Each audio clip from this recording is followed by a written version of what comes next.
All right, so let's go to James chapter 2. We've been making our way through a study of James' writing.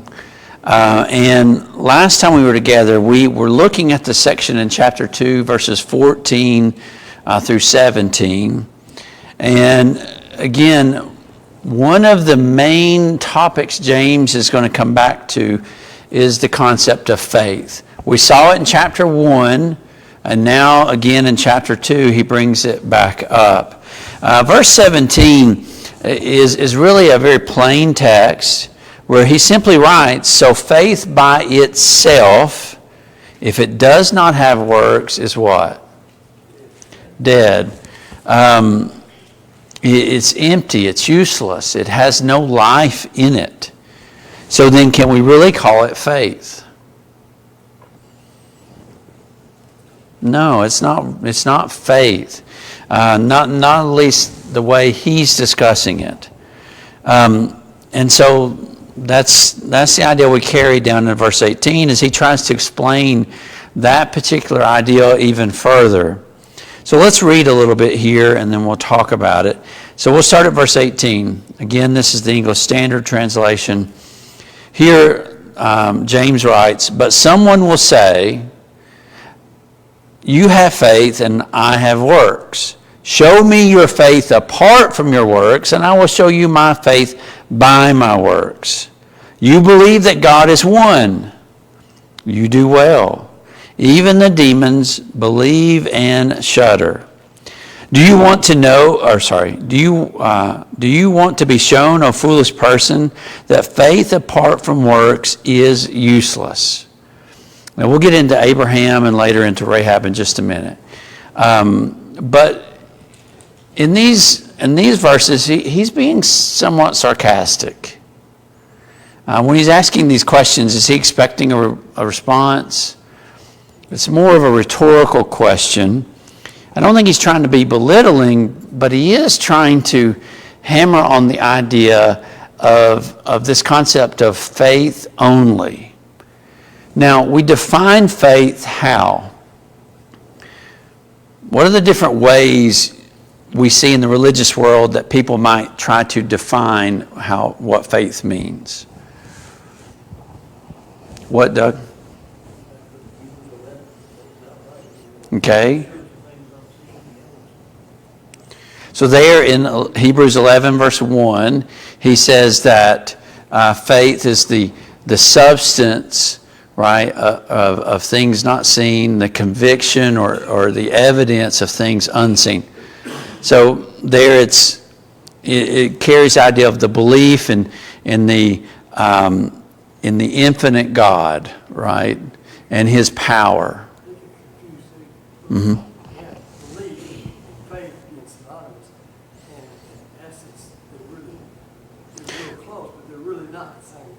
Well, and my contention would be they are the same thing as long as you're defining them in the correct biblical way.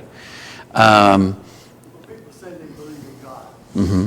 But we know if you believe in God, you obey God. So that if you don't obey, then in reality you don't really believe it. Mm-hmm. But that's how they use the term. Yeah. You see they have faith because of this knowledge or understanding that there is a God. It really does, yeah, exactly right. It depends on how you define it, because look at the example he gives. He says in verse 19, "You believe God is one." Now, I believe being sarcastic toward those who would say faith only. All you got to do is believe. That's all that God requires. Well, what does he compare you to if you have that attitude? A demon, right? A devil. An evildoer. He says, you're like the demons. The demons have no problem believing in Jesus. They don't have a problem with that.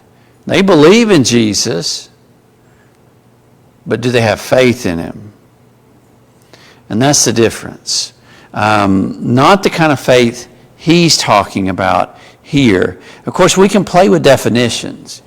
But the things James does not let us do is he doesn't let us play with definitions when it comes to his writing, because he clearly defines what he means by it. And so what he is not talking about when he says faith. He does not mean that you believe in God. All right? You believe God is one. Okay, great. You have this equivalent faith of a demon. How many demons are going to be in heaven? You think many of them are going to get there? I don't think so, right? And that's kind of the rhetorical part of this. He understands his audience reading this, even in the first century, understands that concept. That you would never call a demon faithful, yet they have no problem with belief. And so when he's talking about faith, it's not just simple mental agreement or assent, but it must be something more than that. Mm. The words used to hear aren't when it comes in your ear, you acknowledge it, knows it, wiggles the eardrum and all that kind of stuff. It's a sense that you hear it and you will follow it, you will obey it. That's what it means to really hear. So faith, you have faith, it's got to drive your action. It's got to change. You drive what you do, you show that. It's not a mere mental assent. Yeah, so just go back to chapter 1, verse 22 about that particular concept. He says, be doers of the word, what? And not hearers only. Is it possible to come to hundreds, thousands of worship services and never leave faithful? That's his point, right? You can go sit in an auditorium and listen to the most outstanding biblical teachers you want to. It has nothing to do with your faithfulness, right? And so there has to be this combination. I'm going to have more to say about that in just a minute when we get to Abraham. But this combination between faith and works. And he's going to come back to that in just a minute. Before I go there, do you have something, Jody? When Lazarus raised from the dead, you had a lot of folks there. All of them believed Lazarus was dead. All of them believed Lazarus was raised. All of them believed Jesus raised him. But yet some had faith, and some just had the knowledge of what happened. Having knowledge and belief in certain things happening does not give you faith that generates any kind of obedience. Because if you have faith, faith always requires you do something. Mm-hmm. Well, what's interesting about that particular example is in Lazarus' case, the Pharisees believed Lazarus was resurrected. They couldn't deny the miracle. That's why they wanted to kill him. There was too many witnesses. And so do you expect those Pharisees who wanted to kill Jesus of being faithful to Jesus? No, you wouldn't say that. Let's go back to chapter 2 real quick as we continue this discussion. So I kind of skipped ahead to verse 19. I will go back to verse 18 for a minute. And then he sets up this, what's the word I'm looking for? This example of one person who has this claim of all you have to do is believe. And what's their claim? Someone will say what? You have faith, right? You have those who claim, I have faith in Jesus. I believe in him. But then you look at their actions, and their actions do not accord with the statement, I believe Jesus. I won't pick on anybody, but you see it on television. How many of us have ever watched a football game when a particular player scores a touchdown and wants to give glory to Jesus? But then you know in their personal life, you hear the stories about how they live. They live in accord with that belief they profess. Not always. I'm not making a blanket accusation against all athletes who do that. But my point is, if you're going to make the statement, then the other part has to accord with it. You have to live that out. Otherwise, it's not really genuine, and it's hypocritical. And so that's kind of the situation he's setting up here when he says, you have faith, I have His perspective is, you say you have faith, but lacking what? Works. I have works. Show me your faith apart from your works.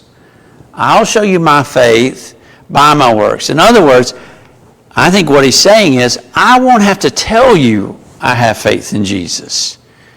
You can look at how I live my life. That's a demonstration of my faith in Jesus. I don't have to call myself a Christian. Let somebody call me a Christian by what they see me do and speak. Mm-hmm. If they can see that in what I do and speak, and that's the story, they can align that with. Yeah, absolutely. So, You really can't see faith in a person. well, that's going to be my next thing here. No physical thing you see. The only thing you see is the evidence of faith. And if you don't have any evidence, then you're lacking faith. Yeah, so how can you demonstrate faith apart from works? Right? You say you believe in Jesus.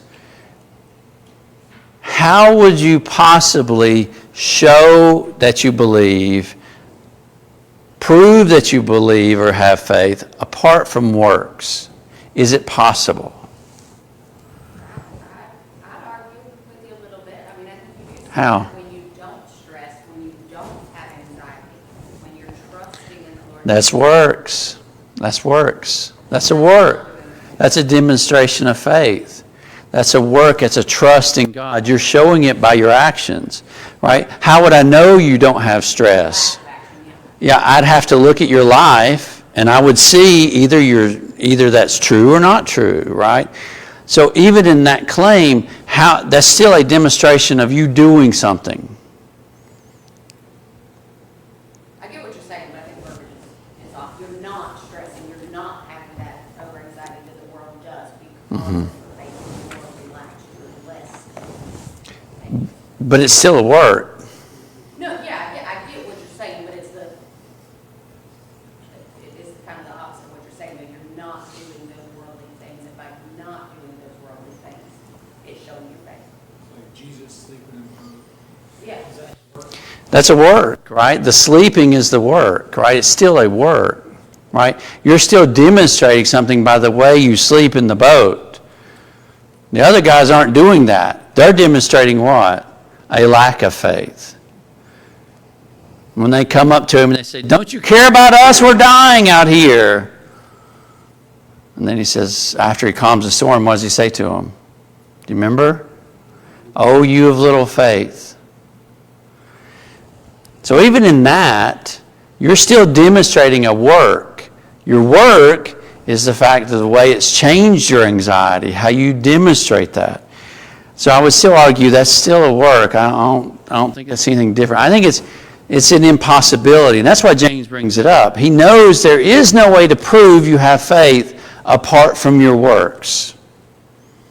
There has to be something about your life.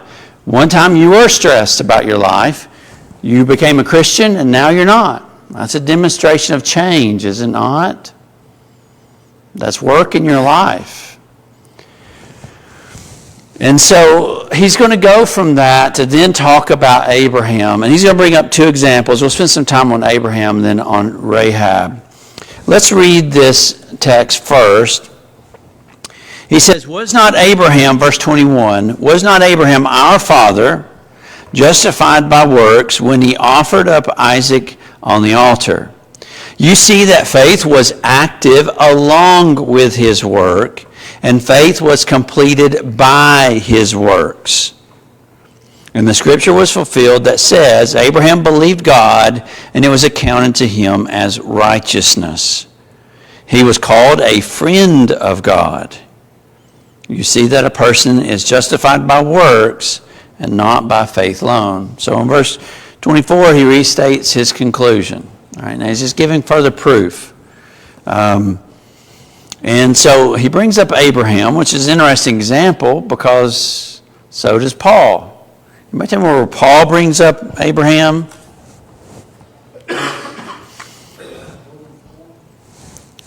Romans 4 and verse 3. All right, so if you turn over there, I'm just going to mention it briefly here and make the connection of the two.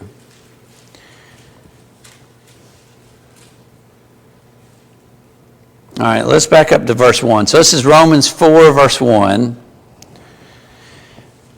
Okay, now in this section, Paul is discussing, again, justification by faith. Okay, so then shall we say, what then shall we say was gained by Abraham, our forefather, according to the flesh? For if Abraham was justified by works, he has something to boast about, but not before God. For what does the Scripture say? Abraham believed God, and it was accounted to him as righteousness. All right, so you have these two statements, and those who proclaim faith only will say, see, what Paul is saying is that Abraham was not justified by his works, but by his faith in God's power to deliver him, in his trust in God, not by his works. And then you go to James, and James makes seemingly, from their standpoint, an opposite view. Is there a conflict between Paul and Peter? And as good Bible students, this is what we have to make a decision about. And if you sit down with somebody who's a Calvinist, whether Calvinist heavy or Calvinist light, and we have all different shades, but Calvinism teaches the concept of faith only, not works that save us. And so any work you do, according to their teaching, is not a work of salvation. The only thing we do to be saved, according to their view, is you just believe. Okay? And they'll go to passages like Romans 4, and they'll dig into this, and they'll say, see, Abraham was not saved by his works. He was saved by his faith. Okay? Scholars, let's go. How do you reckon this? This is important. Okay. That's an important one. So keep that thought in mind. You have to define what works he's talking about. Ephesians 2 says you're created unto good works which God has ordained you should do. Mm-hmm. So there are works God expects you to do. And what it is saying before, you don't work out your own salvation by doing your own thing. You do what God has told you. When you do what God told you, you actually got to faith. With that kind of faith, then you get great righteousness. Okay. I think you're hitting down the right road there. Anybody else want to say something about that? How would you answer that question? Number one, is Paul and Peter in conflict? Do you know this, that Luther, who was a faith-only guy, I know he wasn't Calvinist, but he was a faith-only guy. You know, Luther he didn't think James belonged in the Bible. Why do you think he didn't think James belonged in the Bible? It really contradicted what he had to say. But, I mean, it's important for us, like, are these in conflict? Because if these two passages are in conflict, we've got a big problem going on here. So I do think one of the things Jody mentions is super important. Defining terminology. You can't understand context until you define terminology. So let's talk about that term first, works. As discussed by Paul, when he is looking at the book of Romans, how is he defining works?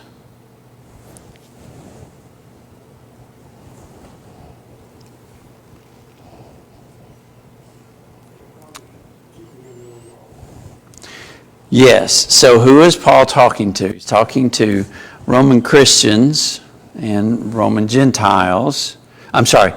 Roman Jewish Christians and Roman Gentile Christians. They're all Christians, but He's writing to these two separate groups, and the conflict between the two, and really, how do you attain salvation? So as he's writing books like Romans, Galatians, even Colossians, and Galatians, Colossians, somewhat in Philippians, but really those three, Romans, Colossians, Galatians. Those three books really hit at the false teaching of Judaizing Christianity. Anybody ever heard that term? You ever heard the term Judaizing Christianity? Anybody define that term for the group? What does it mean to be a Judaizing teacher? Held on to the Jewish faith in addition to being a Christian, or in addition to doing what baptism of Jesus wants. They wanted to hang on to both.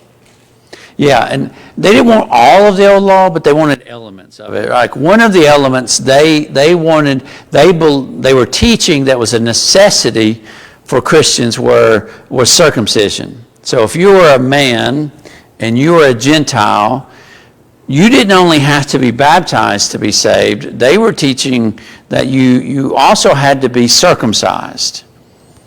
And if you read the book of Galatians, Paul writes in there about he had to even confront Peter and seemingly Barnabas about this false teaching. These teachers from Jerusalem had come up into Galatia, and this doctrine had even spread as far as the Roman church, where they were teaching, trying to combine these two concepts. So when you look at the book of Romans, at least the first, say, 8 chapters deal with this conflict. Chapter 1 is about how Gentiles are sinners. Chapter 2 discusses the concept that, yes, you Jews are sinners as well. And then chapter 3 is, we're all sinners. It's in chapter 4, though, that you get to the climax of all that, where he says, yes, we're all sinners, but what?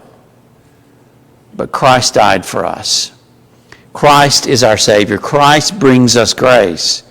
And so in chapter 4, as he's discussing this, and he's directing this really at the Jewish Christians, what he's saying to them? The works of the law are not going to save you.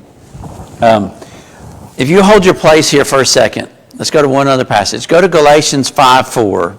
5:4. And we could really read 2:4, but Galatians has been called the little Romans because it has so many parallels with this letter. But let's start at verse 2 and let's read through verse 4. Okay, so again, he's in the middle of the same kind of discussion about the law and how you can't hold on to the law and hold on to Christ. He says, verse 2, Galatians 5:2, look, I, Paul, say to you that if you accept circumcision, Christ, it will be of no what? No advantage, no profit to you. I testify again to every man who accepts circumcision, what? That he is obligated to do what? Keep the whole law. So he's getting rid of this buffet-style religion. He's saying you can't take parts of the old law and try to hold on to it. Either you take the whole thing or you take all of Christ.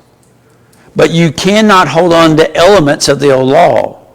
Notice verse 4. You who would try to hold on to the old law have done what? You are severed from Christ. You who would be justified by the law. You have what? Fallen from grace. And so for Jewish Christians, they have to make a decision. It's either all of Christ or all of the law. And if you hold to the law, what's the end of that? Death. You hold to Christ, there's life, but you can't do the mix and match. It won't work.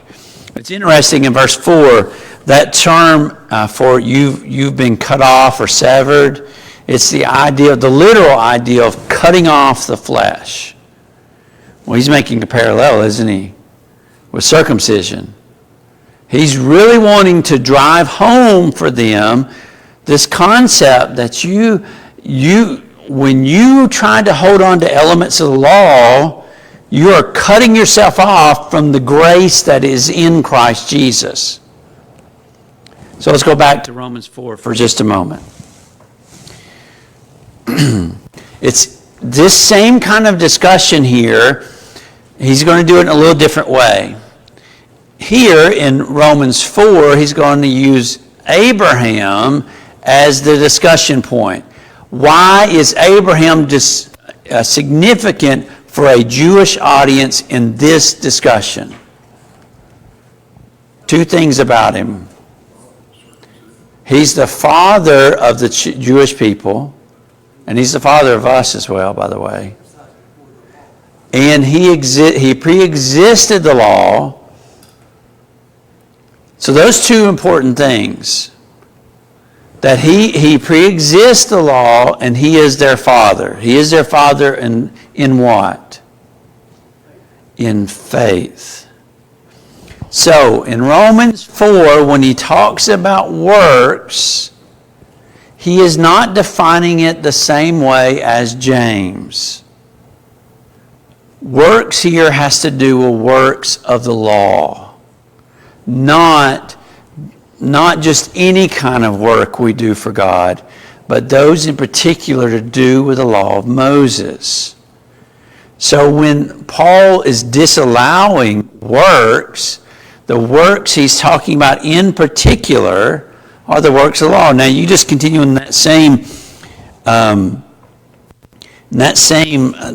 text, you go down to verse 9, he says, is this blessing then only for the circumcised or also for the uncircumcised? For we say that faith was accounted to Abraham as righteousness. So, and he's going to continue talking about this topic of circumcision as you keep going.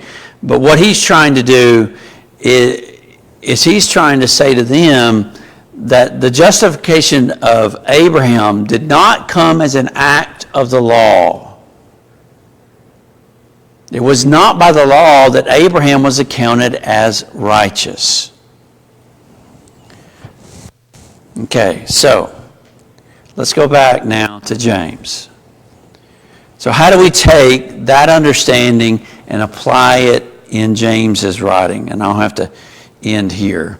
But I felt like it was important to discuss all this in particular because a lot of people misunderstand this, and there's a lot of false teaching that has developed out of this. So how does James use works different than Paul?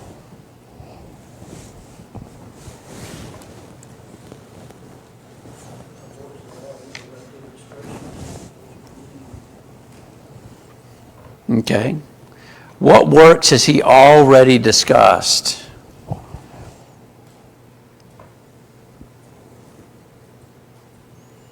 Have any of them had anything to do with the law of Moses? Okay, if you go back to chapter 1, what are the works he mentions here? Okay, if you go to the end of chapter 1, what does he say, Lisa? He talks about being with the widows and the orphans. Okay, one work he says is to visit widows and orphans. And what's the other work? Don't know if he discusses that, but he does say to keep oneself unstained from the world. That's a work. All right? That's something we're producing. That's fruit. Is there any... then you go in chapter 2. What's the work in chapter 2?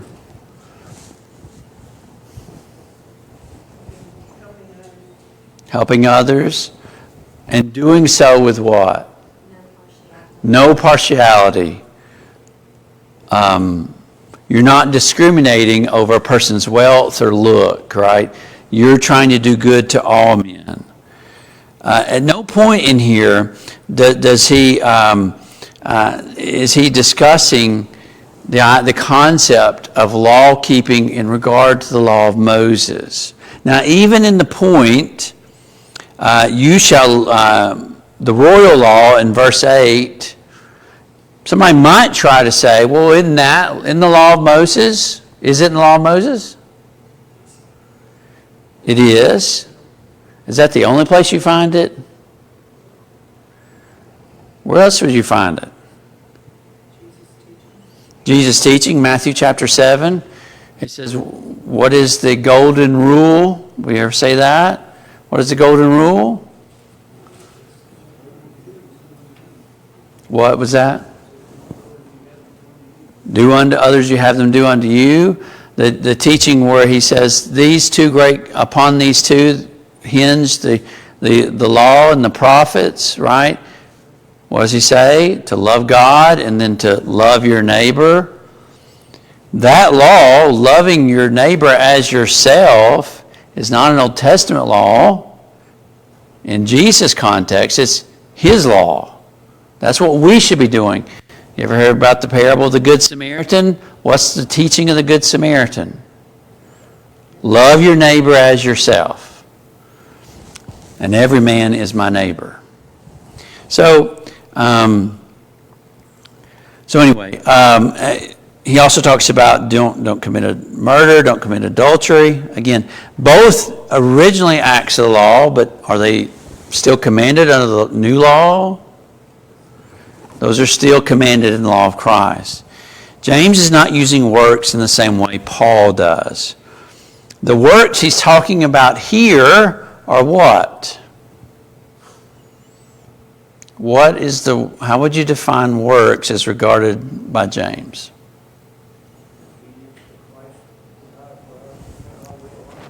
Say it one more time, Doug. Being obedient to Christ, doing what he's called us to do. When he says in chapter 1, be doers of the word. As Christians, as we've already seen from Paul's writing to the Romans and the Galatians, when he says be doers of the word, what word is he talking about? The new covenant, right? We are new covenant people. And so that's what James is doing. That's how he's using the terminology. And again, notice his example is Abraham, a man who lived before the law of Moses, and Rahab, a Gentile who lived outside of the law of Moses. I know later she converted, but at the time she took those spies in, what was she? A Gentile. She did not live under the law of Moses. She was a Gentile. All right. We'll pick up here. I'm way out of time. Thank y'all for giving me a couple extra minutes there to discuss that. We'll come back. I want to talk a little bit more about Abraham before we move on. So we'll look at verses 21 and following and finish this chapter out. Again, thank y'all for being here and spending this time